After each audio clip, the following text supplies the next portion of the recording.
નમસ્કાર દર્શક મિત્રો, ખબર ગુજરાત ન્યૂઝ ચેનલમાં આપનું હાર્દિક સ્વાગત છે। આજના તાજા અને મુખ્ય સમાચાર જાણીએ તે પહેલા તમે અમારી ચેનલમાં નવા હોવ તો અમારી ચેનલને જરૂર સબસ્ક્રાઇબ કરી લેજો। તો મિત્રો, સૌપ્રથમ આજના તાજા સમાચારને લઈને વાત કરીએ તો સોનું ₹8,000 સસ્તું થવાના એંધાણ। માહિતી અનુસાર સોનું એકવાર તેની હાઈ સપાટી પર જઈ આવ્યા બાદ સતત ઘટી રહ્યું છે। તેવામાં ફરી એકવાર સોનું ₹8,000 સસ્તું થવાના વાવડ મળ્યા છે।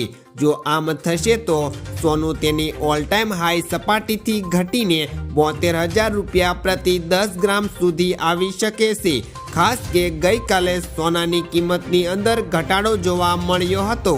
99.9% શુદ્ધ સોનાની કિંમત ₹1,700 ઘટીને ₹77,800 પ્રતિ 10 ગ્રામ થઈ છે।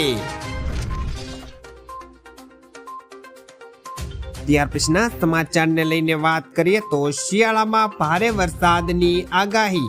દેશમાં હવે શિયાળાની શરૂઆત થઈ ગઈ છે। વહેલી સવારે રાજ્યમાં ઠંડીનો ચમકારો પણ જોવા મળી રહ્યો છે। ઉત્તર ભારતમાં ગાઢ ધુમ્મસ છવાયું છે। ગઈકાલે દિલ્હી NCRમાં પણ મોસમનું પ્રથમ ધુમ્મસ જોવા મળ્યું હતું, પરંતુ આજે સવારે ન તો ધુમ્મસ જોવા મળ્યું કે ન ઠંડીનો અનુભવ થયો। IMDએ આગામી 5 દિવસની અંદર કેરળ, તમિલનાડુ, આંધ્રપ્રદેશ, કર્ણાટક અને પોંડિચેરીની અંદર ભારે વરસાદની સંભાવના વ્યક્ત કરી છે। ત્યાર પછીના મહત્વના સમાચારની વાત કરીએ તો આ વર્ષે રણ ઉત્સવની 124 દિવસ માટે યોજાશે। નવેમ્બર મહિનાથી કચ્છના સફેદ રણ ધોરાડોમાં રણ ઉત્સવનો પ્રારંભ થાય છે।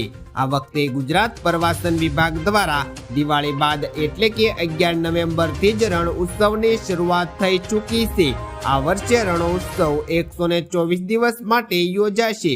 જો કે રણ ઉત્સવને લઈને લોકોમાં અનેરો ઉત્સાહ પણ જોવા મળી રહ્યો છે। દેશ વિદેશથી લોકો અહીંયા આવતા હોય છે, જેને લઈ તંત્ર દ્વારા તમામ તૈયારીઓ પૂર્ણ કરી દેવામાં પણ આવી છે। ત્યાર પછીના સમાચારની વાત કરીએ તો ભાજપના નેતાઓને માત્ર પૈસાની ચિંતા છે। સરકારી શાળામાં અભ્યાસ કરતા બાળકોને જે સાયકલો વેચવામાં આવે છે તે તમામ સાયકલો હાલ ધૂળ ખાઈ રહી છે અને તેમાંથી મોટા ભાગની સાયકલો ખરાબ પણ થઈ ગઈ છે। ત્યારે આમ આદમી પાર્ટીના નેતાએ ભાજપ પર આકરા પ્રહારો કરતા જણાવ્યું છે કે ભાજપના નેતાઓને અને બાળકોની ચિંતા નથી, તેઓને માત્ર પૈસાની ચિંતા છે। તેથી તેઓએ મોંઘી સાયકલો ખરીદવા માટે પૈસા ખર્ચ્યા અને સાયકલોને તડકામાં કાટ લાગવા માટે છોડી દીધી। ત્યાર પછીના સમાચાર જોઈએ તો પ્રથમ તબક્કામાં 43 સીટો પર 66%થી વધારે મતદાન। ઝારખંડ વિધાનસભા ચૂંટણીના પ્રથમ તબક્કામાં 43 સીટો પર મતદાન થયું હતું। પ્રથમ તબક્કાની અંદર 66.18%થી વધારે વોટિંગ થયું છે। સૌથી વધુ મતદાન લોહરદગા જિલ્લામાં થયું છે। રાજ્યમાં વર્ષ 2019માં વિધાનસભા ચૂંટણીમાં કુલ થયેલા 63.9%થી વધારે મતદાન થયું હતું, જેની અંદર 15,334 મતદાન કેન્દ્રોમાંથી લગભગ અડધા સંવેદનશીલ કેટેગરીમાં હતા, પણ તેમ છતાં કોઈ મોટી નક્સલી હિંસા થઈ નથી। ત્યાર પછીના સમાચાર જોઈએ તો સુરત હીરા ઉદ્યોગમાં જાગ્યું આશાનું નવું કિરણ। સુરતમાં મંદીમાં સપાડાયેલા હીરા ઉદ્યોગ માટે નવું આશાનું કિરણ જાગ્યું છે। જ્યારે અમેરિકામાં સત્તા પરિવર્તનથી આશાનું કિરણ જાગ્યું છે। અમેરિકા ડાયમંડ ઉદ્યોગ માટે સૌથી મોટું માર્કેટ છે અને સુરતના ઉદ્યોગકારોના મત મુજબ ટ્રમ્પ બિઝનેસ માઇન્ડેડ વ્યક્તિ હોવાથી ભારતને તેનો લાભ મળશે। અમેરિકામાં મોંઘવારીમાં ઘટાડવા માટે ટ્રમ્પ પણ પ્રયત્નશીલ છે। સાથે સાથે મોંઘવારી ઘટશે તો લોકોની ખરીદ શક્તિ પણ વધશે। ત્યાર પછીના સમાચાર જોઈએ તો તેજી સાથે ખુલ્યું શેર બજાર। આજે શેર બજારની શરૂઆત તેજી સાથે થઈ છે। સવારે 9:35 કલાકે સેક્શન 131.64 પોઈન્ટના વધારા સાથે 79,687.79 ના સ્તરે ટેગ થયો છે, જ્યારે નિફ્ટી પણ 44.80 પોઈન્ટના ઉછાળા સાથે 24,186.10 ના સ્તર પર ટેગ થયો છે. સેક્શનના 30 શેરોમાંથી 22માં તેજી છે અને 8ની અંદર ઘટાડો જોવા મળ્યો છે. જ્યારે નિફ્ટીની વાત કરીએ તો નિફ્ટીના 50 શેરમાંથી 33ની અંદર તેજી છે, જ્યારે 17માં ઘટાડો જોવા મળ્યો છે. NSEના સેક્ટરો ઇન્ડેક્સના રિયલ્ટી સેક્ટરમાં સૌથી વધુ તેજી દેખાય છે. ત્યાર પછીના મહત્વના સમાચાર જોઈએ તો ઇન્ડિગોમાં આ રૂટમાં બિઝનેસ ક્લાસ શરૂ થશે. ઇન્ડિગો એરલાઇન્સ 14 નવેમ્બરથી દિલ્હી મુંબઈ રૂટ પર બિઝનેસ ક્લાસ સર્વિસ શરૂ કરશે. ઇન્ડિગોની આ સર્વિસ શરૂઆતમાં 12 સીટો સાથે હશે.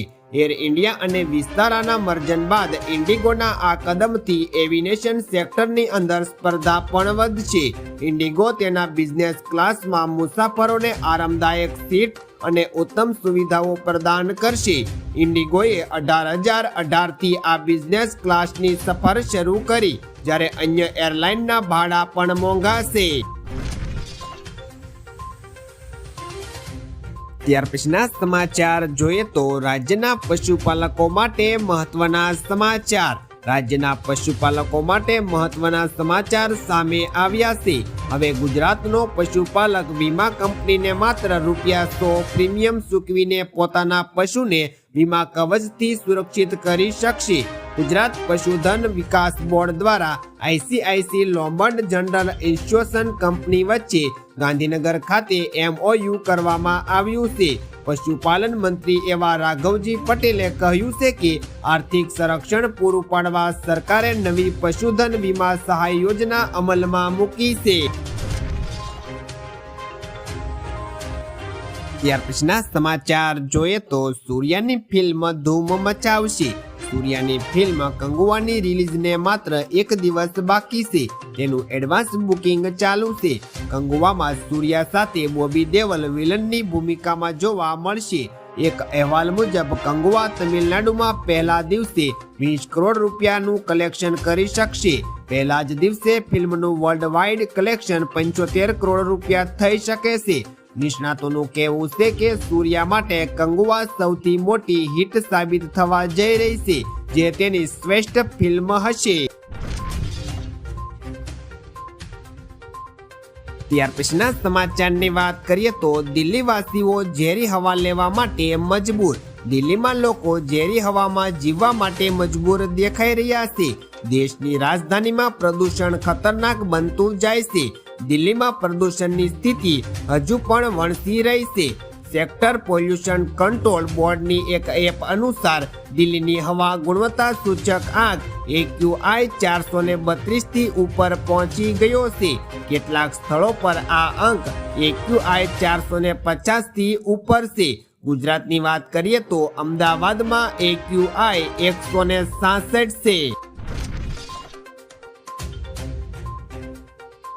ત્યાર પછીના સમાચારની વાત કરીએ તો રાજકોટ માર્કેટિંગ યાર્ડ બહાર 700થી વધુ વાહનોનો ખડકલો. રાજકોટ માર્કેટિંગ યાર્ડ બહાર વાહનોની 8 કિલોમીટર લાંબી લાઈનો લાગી હોય તેવા દ્રશ્યો સામે આવ્યા હતા. માર્કેટિંગ યાર્ડ બહાર 700થી વધુ વાહનોનો ખડકલો જોવા મળ્યો હતો. મગફળીની સૌથી વધુ 1.10 લાખ ગુણીની આવક નોંધાઈ હતી. આ ઉપરાંત કપાસની આવક 15,000 મણ તથા સોયાબીનની 40,000 મણની આવક પણ નોંધાઈ હતી. વહેલી સવારથી જ ખેડૂતો તેમની વિવિધ જણસીઓ લઈને ઉમટી હતી.